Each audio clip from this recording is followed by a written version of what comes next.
G'day, I'm sitting here with Dave Fleming, your local building inspector. Good afternoon, Dave. How are you going? Very well, Neil. Very well. Good to hear, Dave. Dave, I just had a couple of questions for you today. Thanks for joining me again, and we'll kick off with the first one, and it's pretty basic. Is there anything I should be considering when buying a property? Look, there's quite a few things you probably should consider when you're buying a property. Really, you'll probably want to consider whether the property you're looking at is suitable for your needs. That's probably the first thing. It's a bit pointless buying a property that's only got one parking spot when you've got 3 cars in your family. So, Sure. making sure that it's something that suits your needs. And then look, if it's something where you have say 2 kids and it's parents with 2 kids, you probably don't want to just do a 3-bedroom. You probably want a 4th bedroom, so you've at least got a spare room. Quite often, you know what happens: families expand, and the house gets too small too quick. So just probably think a little bit of forward thinking, I suppose, and planning when you're looking at properties. Just making sure that what you're looking at is going to provide what you need for the next 5 to 8 years. Yeah, for sure. Dave, when you're inspecting a property, what type of defects do you come across? Well, there's a long list there. But look, I mean, the things that I look for, I suppose, that are easy to find, a home buyer would probably be able to see when they walk around a home, would be cracks in the walls. If there's any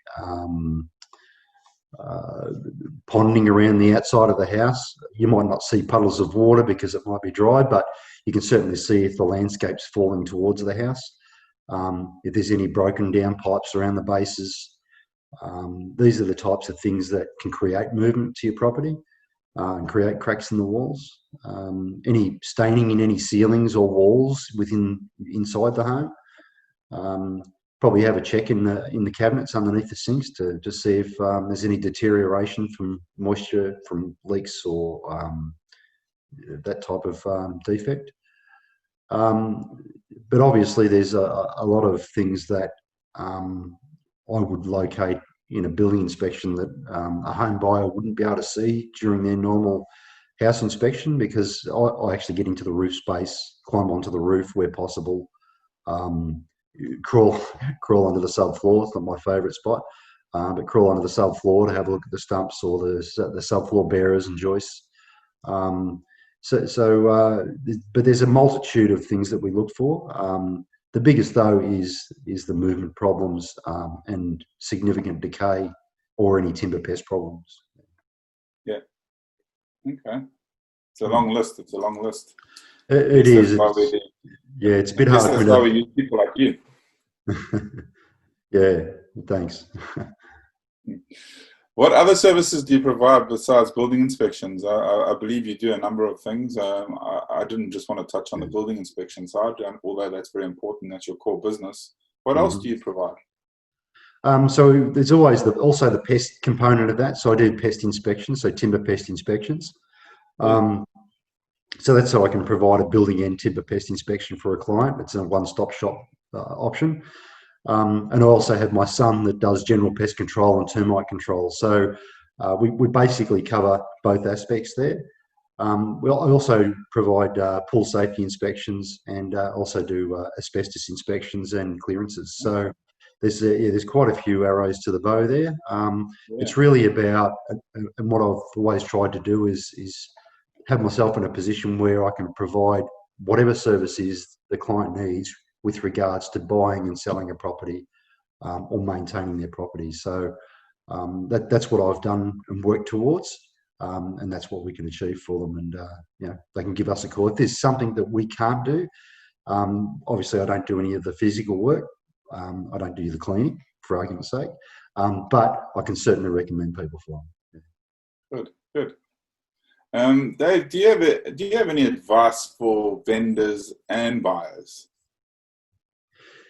Yeah, look, that's a 2-part one. So vendors first. Look, It doesn't happen as often in Queensland as it does in other states, but I recommend a vendor building and pest inspection. The reason for that is it gives the vendor information about the condition of the home that could affect the sale down the track when the buyer gets their report done. So it could create negotiation issues, pricing issues, and that sort of thing.